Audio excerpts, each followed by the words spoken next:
You're watching Weathering the Storm, sponsored by LAS Enterprises, Egan Insurance, and Craig's Electrical and Generator Service. With record water temperatures and a lack of wind shear, storms have the potential to strengthen just before landfall. Hannah Guard shows us how that can make for some tough calls for emergency managers. Rapid intensification presents emergency managers and Gulf Coast residents with a new problem when making evacuation plans. It happens when a storm's sustained winds increase by over 35 miles per hour within a 24-hour time period. Hurricane Idalia in 2023 strengthened rapidly from a tropical storm to a Category 4 hurricane before impacting the Florida coastline as a Category 3 just a year after Hurricane Ian in 2022. Hurricane Otis in October last year shocked forecasters when its winds increased by 110 miles per hour in just 24 hours, from a tropical storm to a Category 5 hurricane as it plowed into the Mexican coastline. Rapidly intensifying storms can leave just hours for reliable warnings to be issued and make executing evacuation plans nearly impossible. I think that what I've seen over the past decade in this office is a dramatic improvement in track. What we're not seeing is intensity. You know, it's so difficult to predict. Homeland Security Director Colin Arnold says emergency managers have to adapt, and the National Weather Service's new impact-based warnings can help. It will be important that we're utilizing these tools that they provide, like changes to the cone and changes to inland warnings, that we're listening and that everyone's listening, and that we're making decisions appropriately based on those warnings. Rapidly intensifying storms make contraflow nearly impossible. And we won't like contraflow, especially with rapid intensification. I just don't see how contraflow could happen again. We need a lot of time.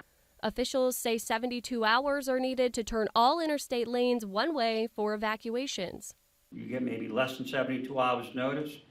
If you're not prepared to evacuate immediately, then you're going to have to shelter in place. Arnold says emergency managers are making alternative plans if there's not enough lead time to evacuate. We're working on plans for that with partners both in the region and at the state level and at the federal level to try and understand how we could possibly, shelter some folks that really have that vulnerability as far as medical, age, mobility, and get them through the storm and then do a post-storm evacuation like we did during Hurricane Ida. There are things you and your family can do to prepare in advance to make sure you're ready come any type of storm. Have the supplies ready if you're going to be staying for 72 hours in your house for a lower level storm, sheltering in place.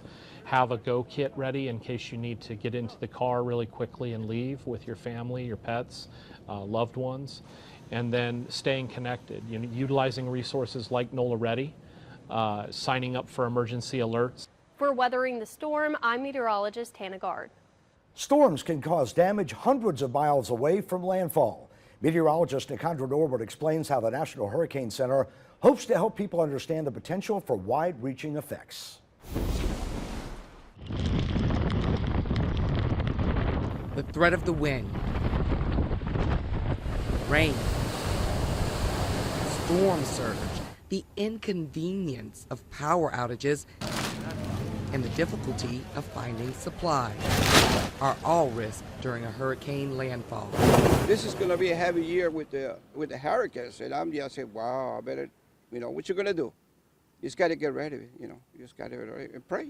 Even with early preparation, life and death decisions are made based on each storm's forecast track. The cone is still very much a useful piece of information, but people have to go beyond the cone and look at the specific hazards and risk within their respective community. Starting August 15th, the way we see that cone will change. This is an evolution or a journey. This is a first step in that journey by getting viewers to look at more than just the cone. The traditional forecast cone gives you a good idea of where the center of a hurricane may head, but by layering on the watches and warnings, it gives you a better picture of the widespread reaching effects. The new graphic overlays the warning areas both along the coast and inland on the same map, emphasizing the entire area of impact. And you hear a lot of people say, I was on the edge of the cone, or I was just outside of the cone. Those are all comments that imply that people are misusing the cone. They're not using the cone the way it was designed and intended. We need people to look beyond the cone, to not just simply focus on where the center might move, but instead look at the hazards that particular storm will bring. While it's difficult to convince every resident to evacuate, I've been through Katrina, water up to here, so I don't think it's going to be any worse than that, so I stay. combining the hazards with the forecast is one way the National Hurricane Center hopes to help you make the decisions to keep you and your family safe. For Weathering the Storm, Nikandra Norwood, Fox 8 Local First. Long-term forecasting is improving. How meteorologists are using the new technology to predict just how busy the season will be coming up.